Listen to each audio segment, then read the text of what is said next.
hari umugabo umwe yabajije umukire wa mbere Bill Gates niba hari undi mukire ku isi umurusha. Umva igisubizo cyavuye mu kiganiro bagiranye. Bill Gates nk'uwari umaze kubazwa ikibazo cyasaga kuri we nk'igikomeye, yasubije agira ati yego hari umukire undusha.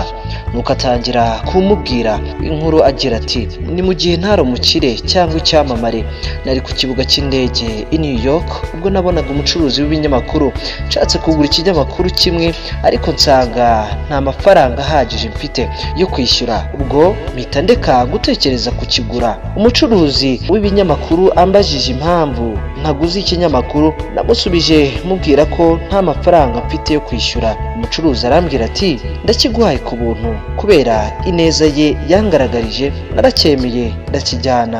Bitunguranye nanone mu mezi 2 cyangwa 3 nongeye kujya kuri cya kibuga cy'indege.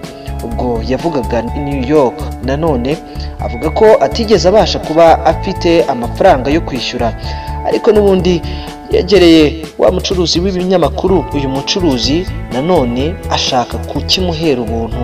Bill Gates akomeza agira ati nanjye nabanje kwanga, ndamubwira nti uyu munsi nanjye sindi bugifate kuko nta nyishyu mfite. Umucuruzi w'ibinyamakuru nuko arambwira ati wagifata kuko mbasha gusangiza abandi ibiri mu byavuye mu nyungu yanjye, ntacyo nahomba.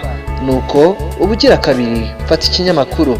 Nyuma y'imyaka 19 nabaye icyamamare, mba umuntu uzwi n'abantu benshi, ariko nza kwibuka wa mugabo wacuruzaga ibinyamakuru.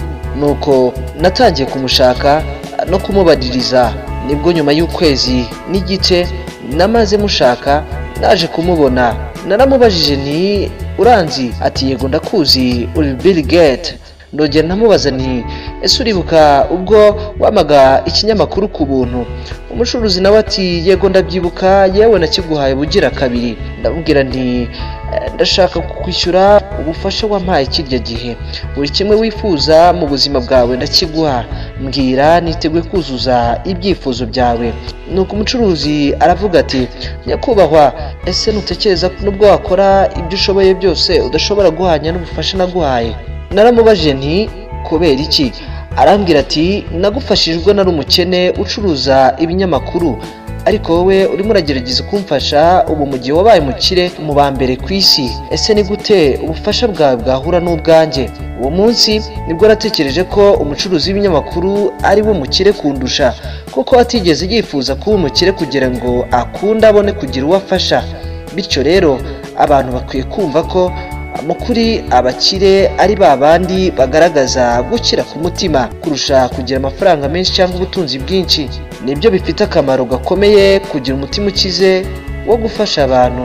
Niba hari icyo iyi nkuru igufashije, reka nkwibutse gukora subscribe kugira ngo utazakomeza gucikwa n'izindi nkuru zitandukanye Hello Rwanda TV iri kugutegurira.